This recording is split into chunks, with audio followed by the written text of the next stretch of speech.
In a world where relationships frequently fail due to miscommunication, Dr. Gary Chapman's The 5 Love Languages provides a powerful, yet simple framework for understanding how people give and receive love.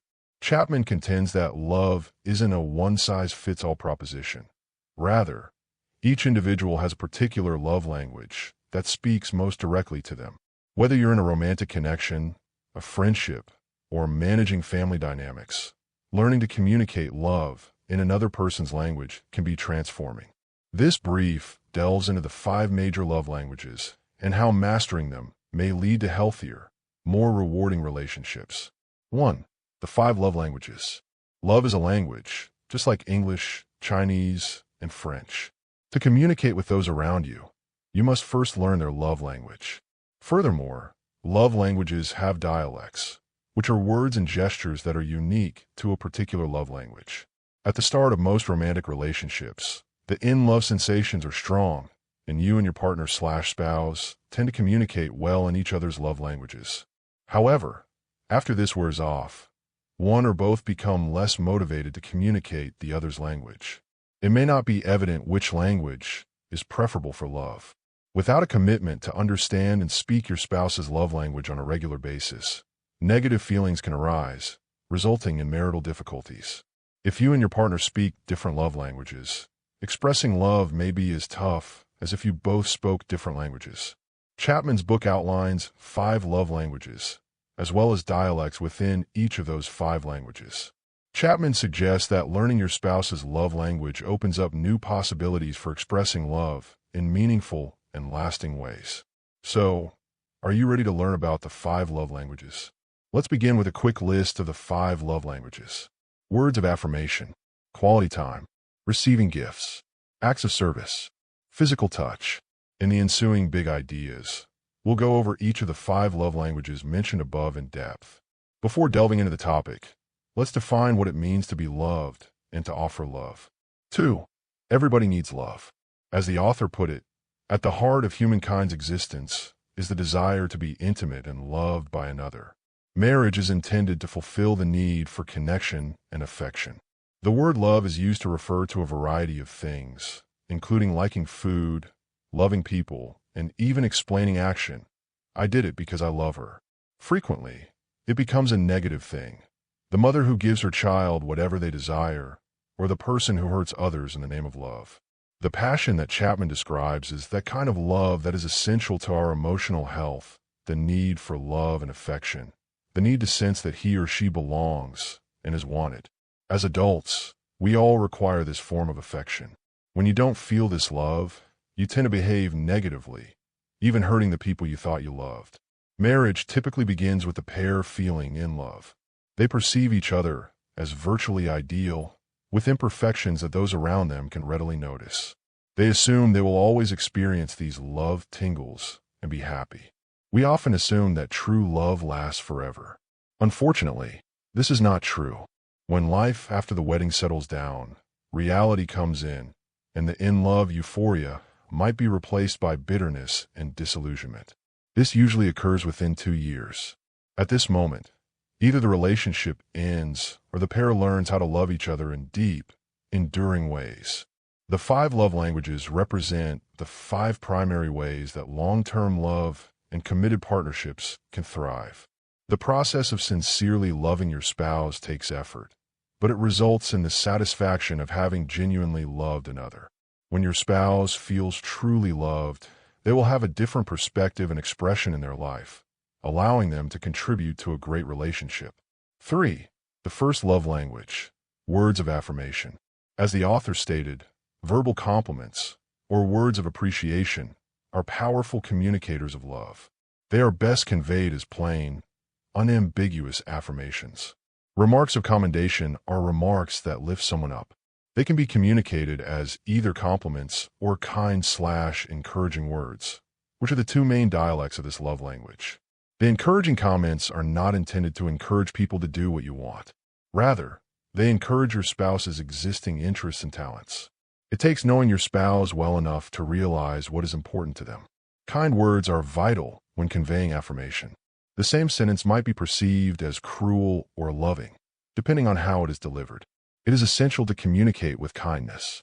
Kind words also imply not bringing up terrible events from the past.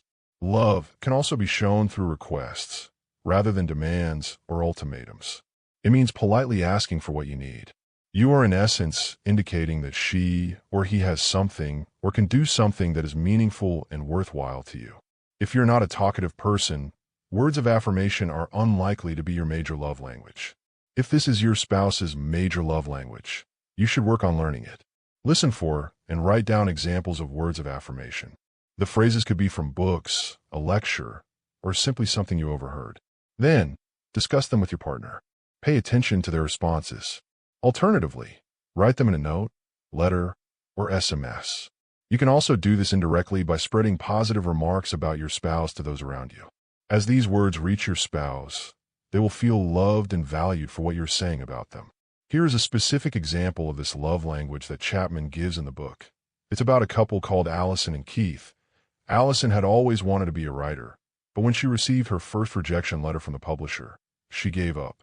One evening, her husband Keith entered the den and said, "I just finished reading your piece. Allison, you're a fantastic writer. This stuff should be published. Your words create images that I can visualize. You need to submit this to some mags." Allison has had several pieces published and has been offered her first book contract 10 years later. She attributes her accomplishment to Keith's words of support. Perhaps your spouse possesses latent potential in one or more aspects of life. That potential may be waiting for your encouraging words. Helping your partner reach her goals is one of the most effective ways to say, "I love you."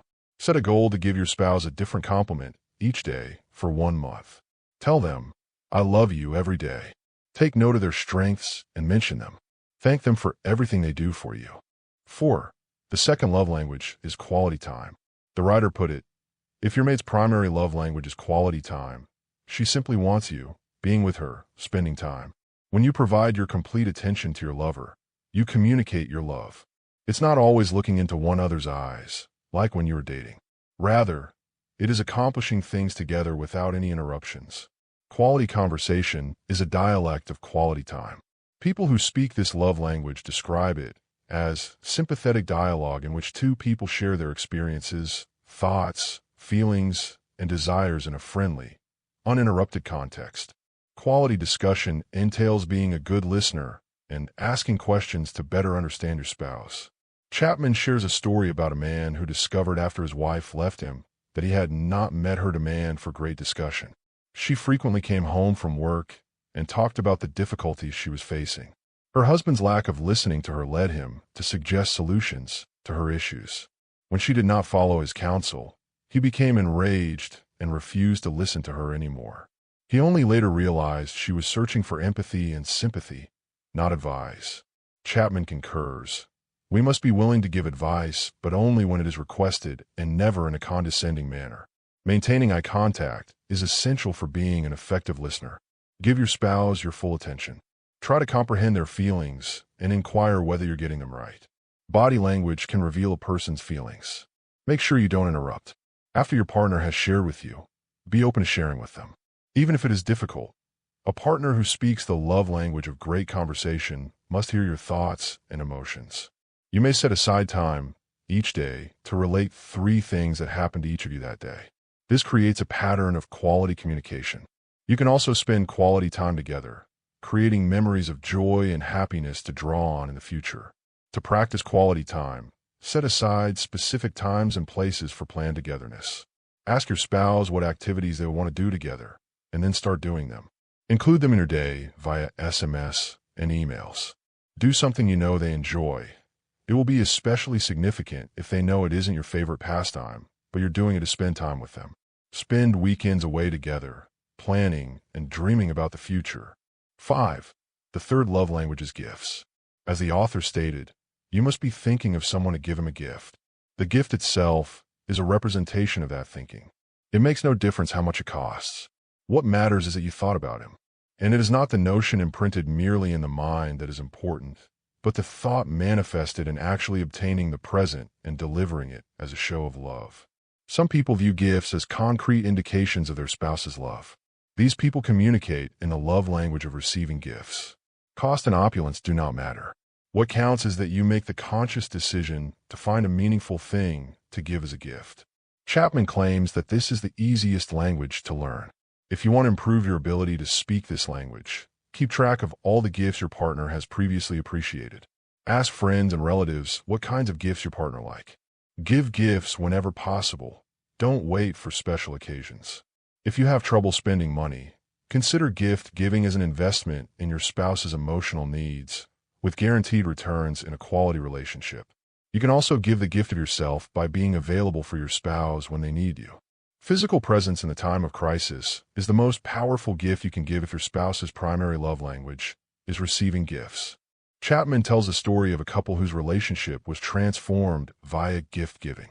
A busy, successful couple was drifting apart, each doing what they felt a decent spouse should do while feeling increasingly disconnected.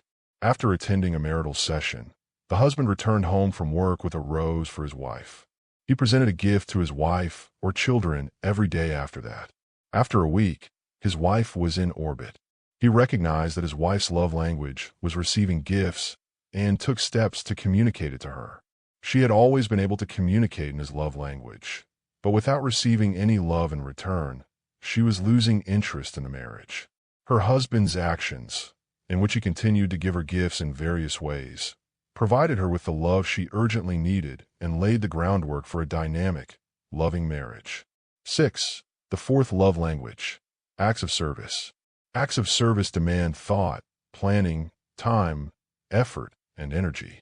If done in a positive spirit, they are true manifestations of love. When performed with kindness and love, acts of service can be a powerful love language. Resentful and half-hearted attempts seem to be the polar opposite of love for someone who speaks this love language. Chapman tells the story of a couple that fell far from their in-love feelings immediately after marriage. Both had entered marriage expecting to have a caring companion who would join them in domestic activities. However, various expectations and entrenched views about what each person should do, primarily based on their parents' actions, were causing anger and resentment. Chapman asked them to each list 3 to 5 things they wanted their spouse to accomplish for them. The requests were simple: make the bed every day, wash the car once a week, and they both promised to accept the actions of the other as proof of their love. The activities were voluntary, not obligatory, and resulted in a new relationship in which both parties felt supported and valued. Sometimes you might try to speak this love language and not make a difference. It's easy to work at the wrong things.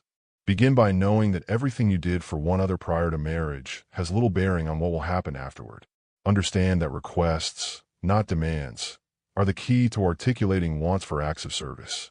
Afterwards, it becomes apparent that my spouse's criticisms about my behavior provide me with the clearest clue to her primary love language. You could respond to a critique by clarifying, "It sounds like that is really important to you. Could you explain why it is so important?" Of course, the next stage is to begin performing the act of service that is so essential to you, and to do so as an expression of love. 7. The fifth love language is physical touch. Physical touch may undoubtedly be used to express love or hatred in a variety of ways. If your spouse's love language is physical contact, they will tell you what forms of touch they find romantic. What you appreciate may differ from what they enjoy, so be sure you understand what your partner desires. Once you realize this, there are no limits to how you can express your love in this way.